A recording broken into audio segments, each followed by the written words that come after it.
Hey, this is Daniel from the Blue Corner. I just got back from Gen Con last week and I am ready to finally show what I picked up. So, some of it's new stuff, some of it's a little bit old, but let's take a look and find out what we got. So, I'm going to start with this one, get it out of the way, and that is the Lost Ruins of Arnack Adventure Kit or chest. This is the big box solution for Lost Ruins of Arnack. Now, what I appreciate about this big box is that it is not much bigger than the base box. It kind of takes up roughly the same amount of space on my shelf. It is a little wider. So unlike most big box syndromes, I think this one is actually going to be really nice and actually provide a solution instead of more hindrance to get the game out.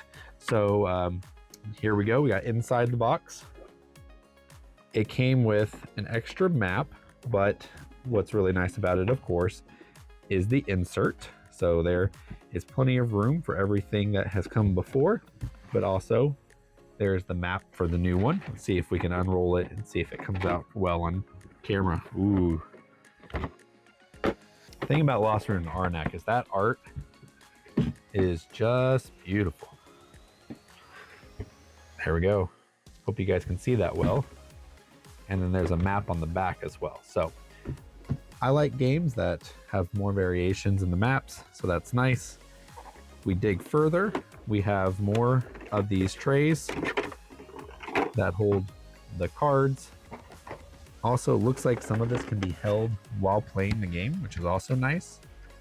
Makes the game even more practical. And then there we go, we have even more stuff. So I missed out on the pre-orders for this game, for this box specifically. So I was very excited to see that CGE had them for sale at Gen Con. So yeah, really excited about that. Love Lost Ruins of Arnack. Don't get it played enough, to be honest. I do wish I could play it more. Part of it is that specific people in my game group aren't a fan of it, specifically Chris. Chris. Yeah, Chris just ruins all the fun, doesn't he? Old man grumpy Chris. All right, there we go. Lost Ruins of Arnack. That is my first game to show off. The next game is a small game. We'll switch gear a little bit from All Play. It is Alibis. I didn't get a chance to play this. I thought that maybe I would since it's a small game, but it's supposed to kind of combine code names and just one. And heck, it has super villains. Superhero themes, super villain themes. That's right up my alley. Definitely wanted to make sure I tried this. I am kicking myself that I didn't get this one played at Gen Con or after. I actually had a second Friday game night. Forgot to take it to it. This would have been one that would have for sure got to the table, but looking forward to Alibis. Next one is Micro Macro Kids Crazy City Party. So my kids really like Micro Macro, but if you are familiar with this game, there's just some shockingly adult material in there. There's like animal nudity, which you would say like, oh, what's the big, like, I don't know, you just have to see it. It's weird. It's not too big of a deal, but it's also like, why did it have to be in there? Also, you're dealing with topics of like affairs and stuff like that. So this one kind of takes all of that out of there. Instead of the adventure being in envelopes, it's in a little book, which I love the book. Wonderful. And the map is just a tad bit smaller, so I don't have to worry about my kids ripping the map constantly, because that was always a worry. I was like, stop leaning on it with your elbows, you're gonna tear it apart. So this resolves a lot of those issues and makes it a lot more attainable for children. So I like this. This is actually a better production than the other ones, and I hope that they make the changes they did in here with the other ones as well. Keep the big map, that's fine, but let's just use the book and even give out these little tokens so you can track your progress, because you found tokens anyways to track your progress, so just give us tokens. All right, this next one was on my list for anticipated games of the year. I know it's on Board Game Arena, so I had the opportunity to play it, but I did not play it yet. But it's Alte, Dawn of Civilization, and it's area control deck building. Both of those I really enjoy, and the area control deck building games I have played, I've immensely enjoyed. So I wanted to go out on the limb and play this one. It has been out on BGA and it's been out for a while, and I haven't heard a lot of buzz about it, so it does get me a little concerned that maybe it falls a little flat, but I was there on Sunday walking the hall one last time and stumbled upon Alte, and I was like, you know what? I'm gonna pull it. I mean, it was on my anticipated games of the year. So if I don't play a game on my anticipated game of the year list, was I really anticipating it? Was I really excited for it? So I needed to put my money where my mouth was and pick up Alte, but it's beautiful. I'm a shallow gamer, guys. Come on, this game, it just calls to me. And the map, it looks a little basic, but that's a good thing because you can very clearly see where the territories are in an area control game. That's pretty important because you don't want to accidentally realize you were next to a territory that you thought were part of your own territory, because that will backfire in you every time.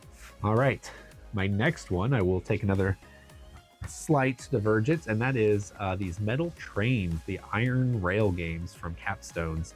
I love the Iron Rail games.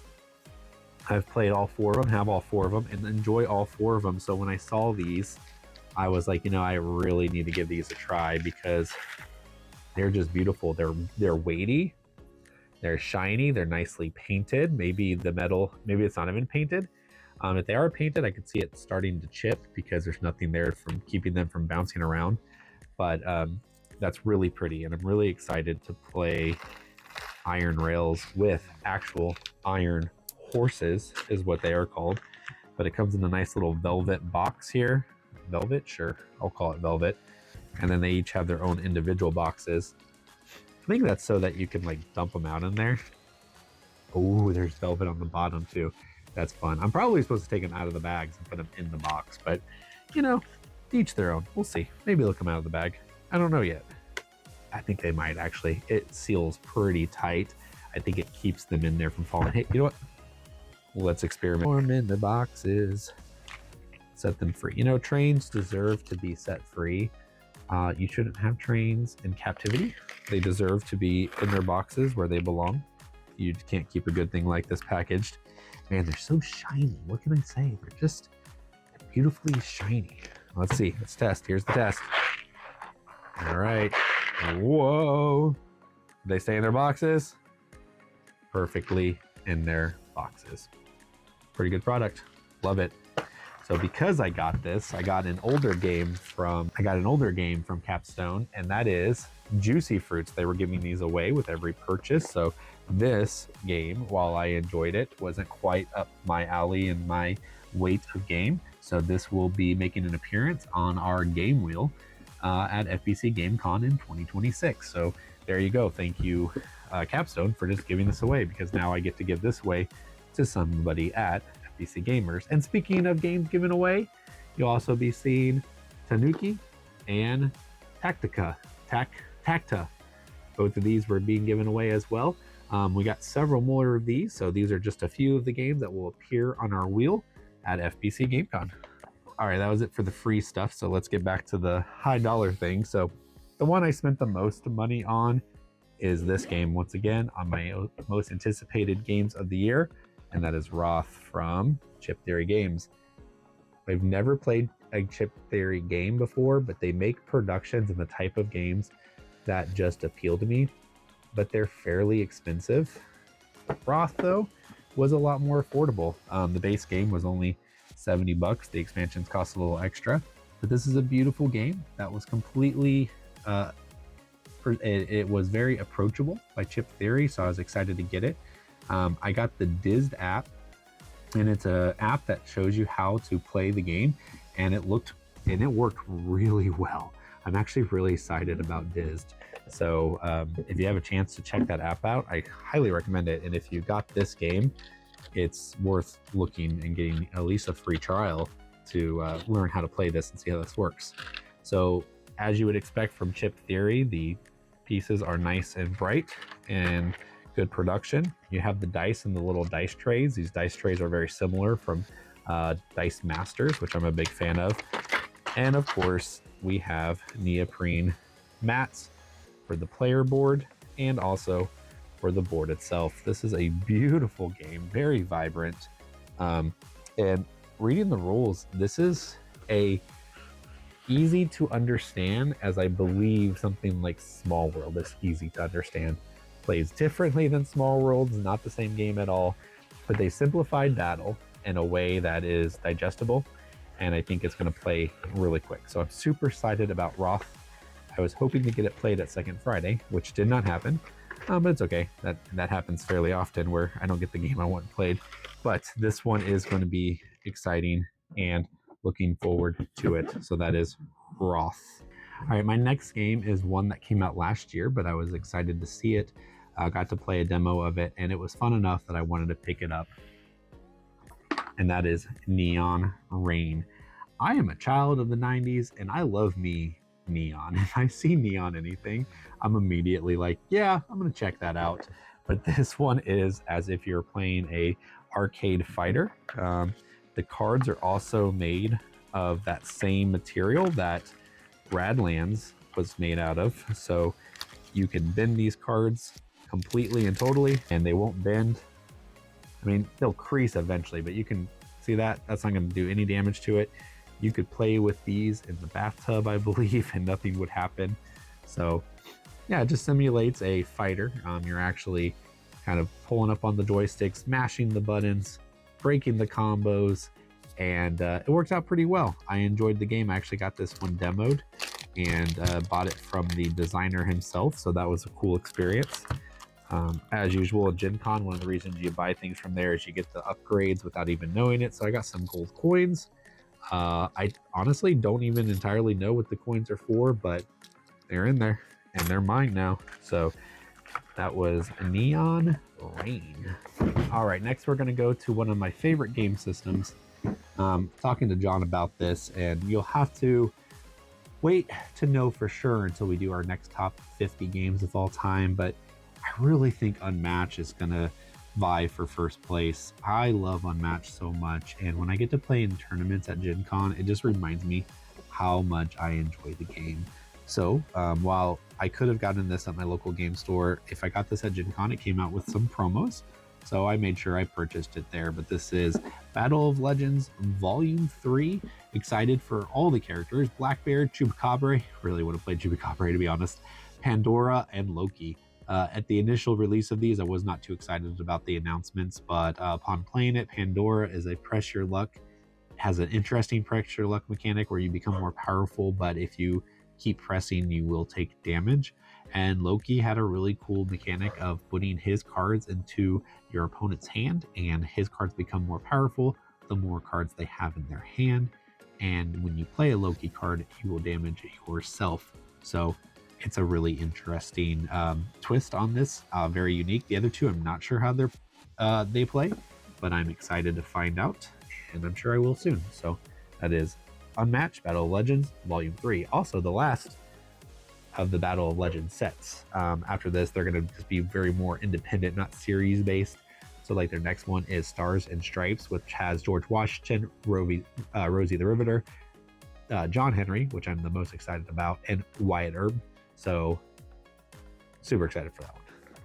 All right, we're going to go down a little bit in size, and we're going to talk about Tag Team. I think this one has been getting a lot of positive buzz. It's been explained like challengers, but it's a 1v1 game instead of like a tournament-based game. But what's really cool about this is you mash up two characters, and you have their unique character cards, and after every round, you will draw 3 cards and you will choose one for the rest of the bottom of the deck.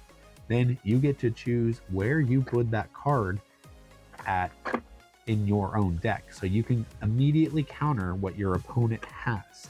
So it's a really cool auto battler. You just flip the cards and you guys compare to each other. But yeah, the card quality is fine. It's not the best. It's not a good like shuffling card. So I might sleeve these. But you don't shuffle them very often, so that is kind of cool because you get to decide exactly where you are going to put the cards at in the deck. And these are tons of different characters, so tons of different versatility, different ways to play. So excited for this one. It's been getting great reviews, so I'm happy to give it a try and see if we can give it a good review as well. I've played it once already. I was happy with it. Kind of want to play it again just to kind of get more experience with the different characters, but so far so good. All right, talk about Neon Fight 5. They explain that it's essentially war for multiplayers. It's a variation of war. Don't tell Chris I said that, or he immediately won't play it. But it's neon. It's shiny. I had to pick it up. Also, when I bought one, I got one free. So there will be one of these also at FBC Game Con being given away at the door. So there we go. All right, and the game of the con is Fliptunes. I say that is because this is the one that I got played the most. I wanted to make sure I picked it up on Thursday because I had a feeling it was really simple to play and really easy to explain. So I was able to bust this out to anybody who wanted to play a game at Gen Con and immediately after.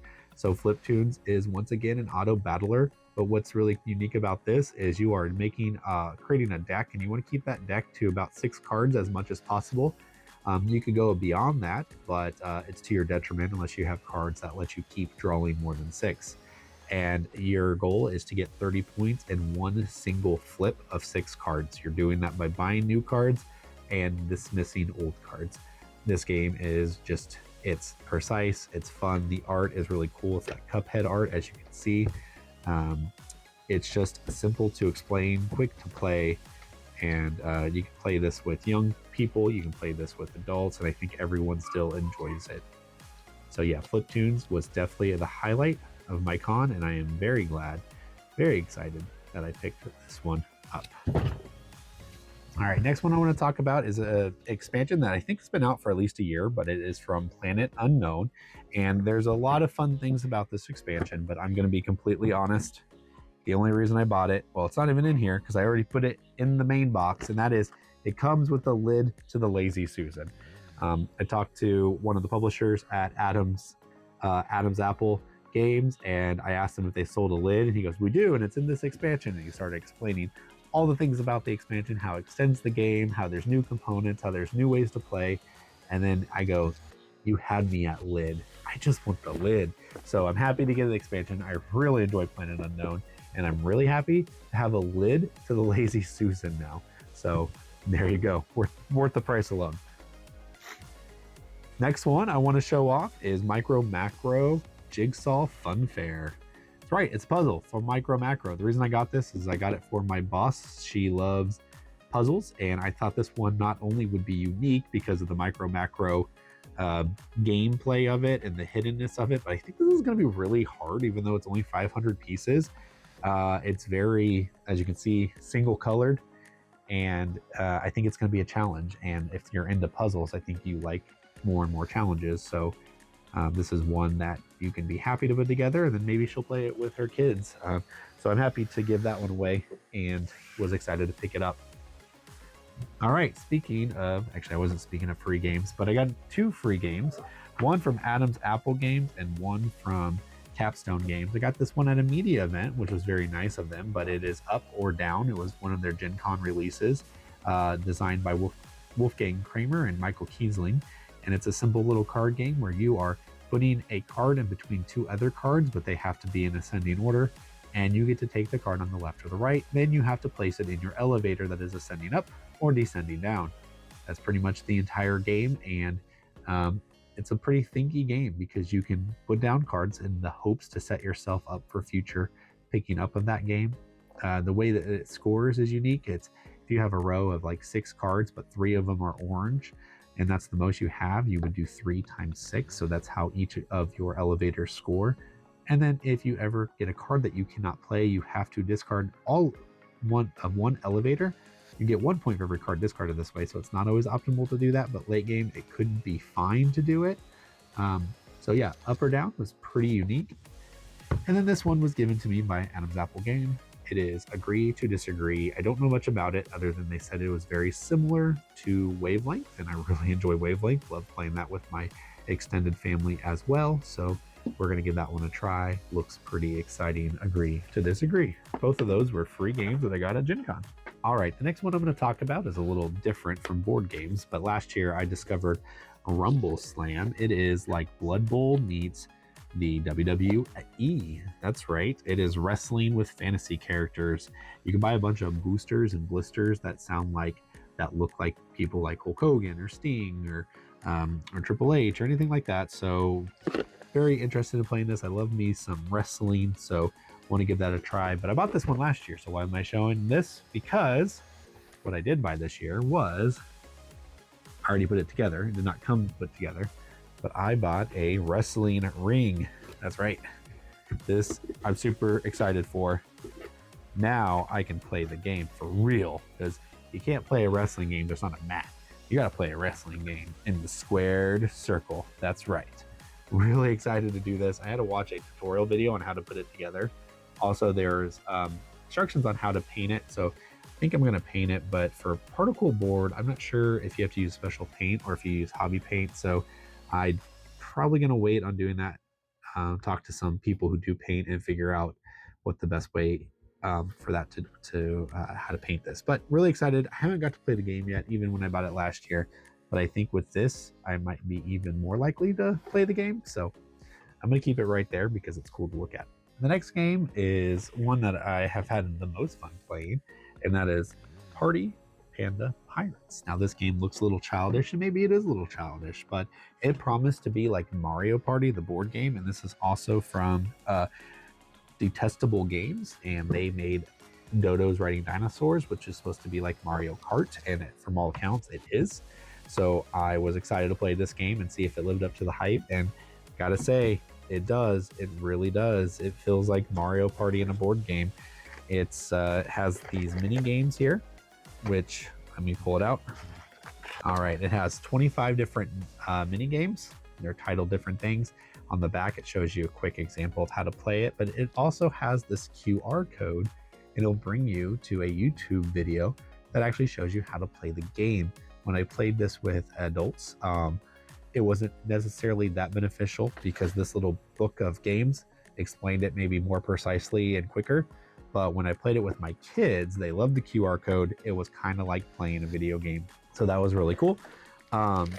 Also came with metal coins. Very happy with metal coins. Again, this is why you buy stuff at Gen Con, because you might get the deluxe edition without even knowing you're getting the deluxe edition. So will this come in retail? Maybe it will. I honestly don't know, but I know I got the metal coins. Huzzah!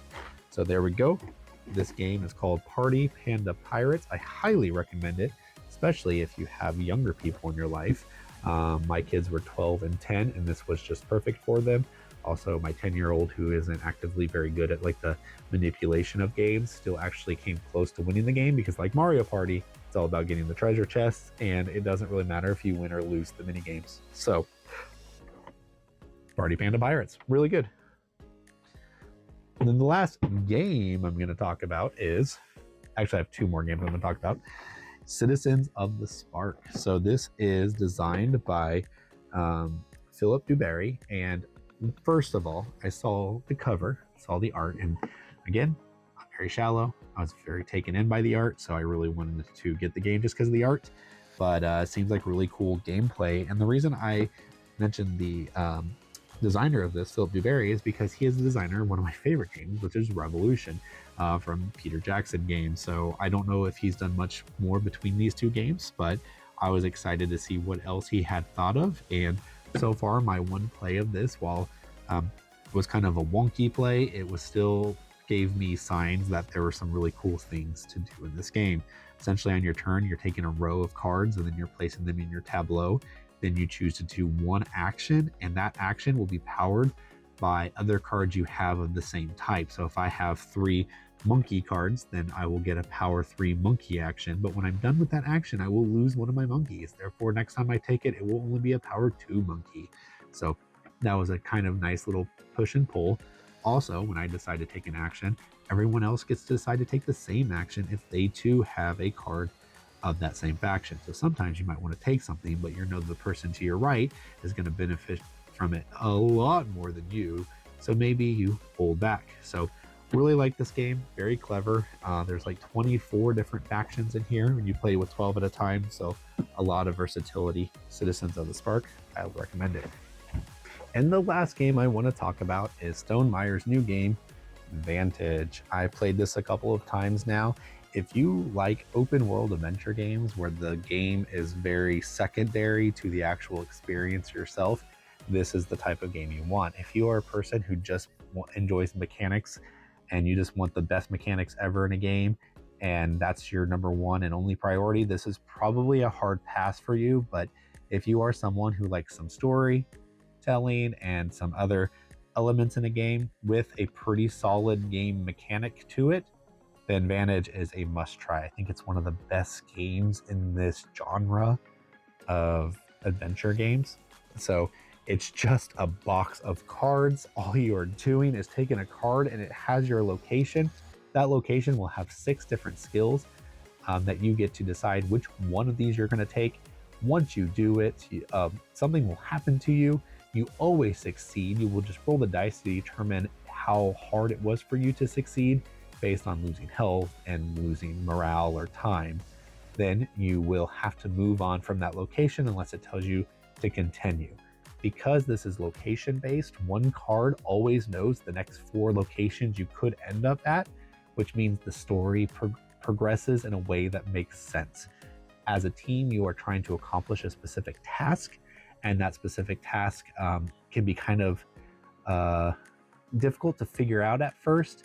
But as you play this game more and more, you start learning little secrets. Like if you need to go if you need to pick flowers and you run into the flower person, you might know, maybe I shouldn't pick a flower in front of the flower person. First time you might pick a flower because you need to, and then that flower person curses you. The second time you encounter that, you're like, I need that flower, but I really don't want to be cursed, so maybe I'm going to wait. The one thing I do want to say about this game is that it did not come with these player boards, which I highly recommend getting it. I've played 2 games without it, 1 game with it, and it made a world of difference. So when you collect items, you have to put it in the 9x9 grid around your character, and if you don't have this player board, you just have to put it around your character card, which is fine, but things kind of get mixed up a little bit and they get shuffled around. This makes it a lot more precise and you know exactly what to track. Also, I think this would help with my children who had a really hard time just keeping the cards on the table. So I would highly recommend picking up the $20 sub pack here of these cards. What's really cool about Stonemaier is they will always have everything they make for a game available. So there is no deluxe edition, or if there is deluxe edition, they'll sell the individual parts as well, so you can mix and match what you actually want. So that is Vantage, and I truly enjoyed it. So yeah, make sure you pick up that if this game interests you. I think that upgrade is actually worth it. The other upgrade is just wooden pieces. It's fine. You can take it or leave it. I think the chits are fine, and the chits are very they're not so important that you really care to have a big upgrade on it, but if you are someone who wants everything blinged out, then sure, get them. If you don't care one way or the other, the chits are not important to upgrade, but the player mats, I think, are pretty important. All right, and the last thing before I go, I received this right before Gen Con, and I just want to give it a shout out, and that is this book from my friend Joe Bragg. It's called Reclaiming the Table for Jesus. Joe Bragg is part of the Love Thy Nerd missionaries that you will see at many cons, and he wrote a book about how playing board games and just being around the table can bring you fellowship and help you relate to other people in a more deeper and meaningful way. It's a really nice way to break down barriers. As you all know who are watching this, we love board games because of how they help you connect to people and how easy it is to start having conversations with people you normally would never have to. But Joe wrote a book. I haven't got to read it yet, but I'm really excited for it. Wanted to support Joe. Also wanted to give it a call out because I think what he's doing with Love Thy Nerd and just his mission in general is admirable, and you should support him in a very real way by getting this book as well. If this interests you at all, check it out, and that would mean a lot to Joe, I am sure. So there we go. That was my Gen Con haul. Let me know what you think of my Gen Con haul, and let me know what you got. Also, we'll have a couple other videos coming out this week that is also about things that we did at Gen Con and things that we got at Gen Con.